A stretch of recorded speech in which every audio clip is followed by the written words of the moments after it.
Hey guys, welcome back to another Sunday Lessons video. If you're new here, my name is Ty Williams. I'm a young, aspiring entrepreneur in university. And this is my Sunday Lessons series where I share what I've learned throughout the week from some of the experiences that I've had, just reflecting back on them and look at them. So the point of this is really just to share some value with you guys, and hopefully help you out as much as I can. So, lesson number one from what I learned this week is learning to say no, which sounds pretty easy, but as humans, we actually kind of suck at it.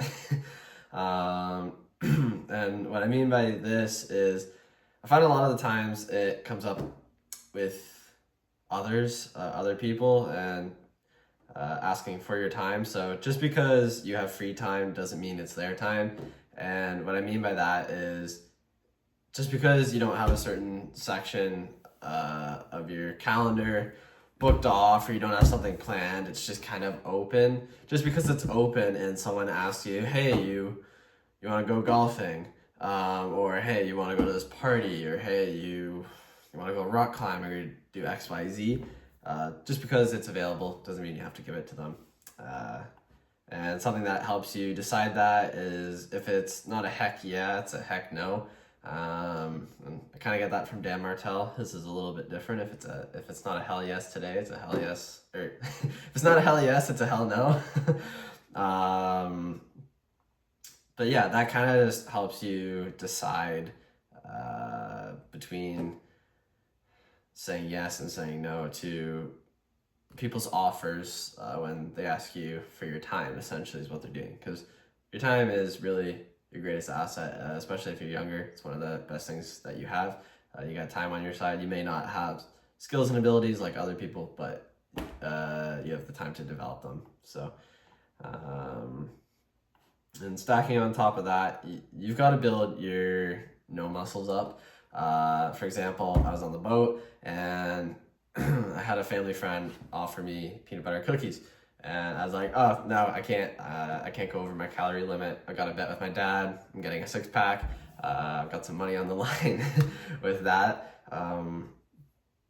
So all weekend, he kept offering me junk food and just other food. And I kept saying no. And it was actually really good because I'm working that no muscle in my brain to get comfortable with saying no to people. Because I know a lot of people have trouble saying no because they find it's uncomfortable, they don't want to hurt them. But to be honest, if you say yes to an event that you deep down know you don't want to go to, but you just didn't want to hurt the other person's feelings, when you show up and you're not excited to be there and you're just kind of floating in the background, a lot of the times you'll actually hurt the other person's feelings more than if you just said no originally. So just say no and save yourself all the pain and suffering through that. Lesson number two is your intentions behind your actions matter. And an example for that is when you're reading books. When you're reading. Oops. All right. When you're reading books, what's your intention behind it? Are you reading the leader's mind just to gain knowledge, or are you actually looking to apply principles to your life? Because if I'm just reading to gain knowledge, but I'm not actually implementing any of that into my life, then what's really the point? Like, unless you're reading for pleasure, but a lot of people don't read self-help books and business books stuff just for pleasure. I mean, I do get some enjoyment out of it, but honestly, I find it's pretty easy to get caught up in, oh, I read this number of books this year, how many did you read? But that doesn't really matter if you've read all these books and they haven't actually done anything for you. And I'm guilty of that. I fall into that trap because I love learning. I'm addicted to learning. But if I just learn and I don't apply anything, then it was kind of useless, right? It's like getting an engineering degree and then you just don't go into engineering. And one of my books, I believe it's called Limitless, I have it somewhere.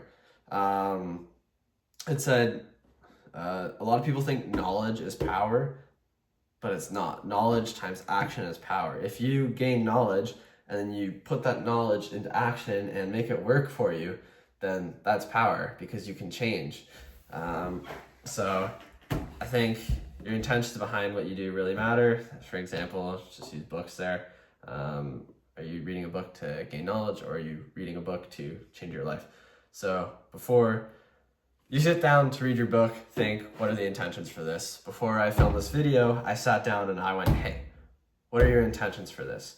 I want to share my thoughts. I want to share it with other people, because if I can even help one other person, then I think it's worth my time, because I want to provide as much value to others as I can. And moving on from that, so people can also feel your intentions and if they are pure or not. If they are pure, you'll build trust and you'll be quite successful with it. But if they're not pure, people can also feel that, and success will feel empty. There's something about being able to provide a lot of value for other people that I think makes you kind of feel whole. But honestly, God makes you feel whole in the most part. But something about just helping others and serving others that makes you feel good, versus just doing something for selfish reasons. Once you actually get that thing, you just realize you have this endless void that you're trying to fill, and it's not really useful for you. And your intentions also can affect your energy, your direction, and your impact behind what you do. And a great example of this is sports. I played hockey during public school and high school. And since I got into university, I've stopped, but it's something I'd like to pick up again afterwards, once I have a little bit more time. But I noticed there's really two types of players. Player A, they're playing the game to win. And player B, they're just playing the game to play the game. Basically playing not to lose, right? And you can kind of think about that as people in life. There's people who play to win, and then there's people who play not to lose. And I noticed that the people who I were playing with who played to win, their energy was different. They showed up, they were ready to go, ready to play, they're excited, they wanted to get out there because they enjoyed it, but they also they really wanted to win. The direction was different too, in the fact that during practices, what they were doing, how they directed their attention, it was a lot more focused. The people who played to win, which were more so me as well, sure, you had fun in practice, you messed around, but like that's your time to work on yourself to win. That's why it's called practice. And they played with a different intensity. But the people who were just playing to play, they kind of went out there and, if they missed a shot, it was, okay, whatever. If they got a penalty, okay, whatever. If you won, that's great. If you lost, okay, whatever. So yeah, what are your intentions? Are you playing the game to win, or are you playing just to play, which is essentially playing not to lose?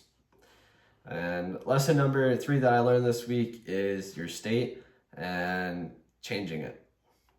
So people can feel your mental and physical state, and it also impacts your performance as well. And a great example for that is cold calls.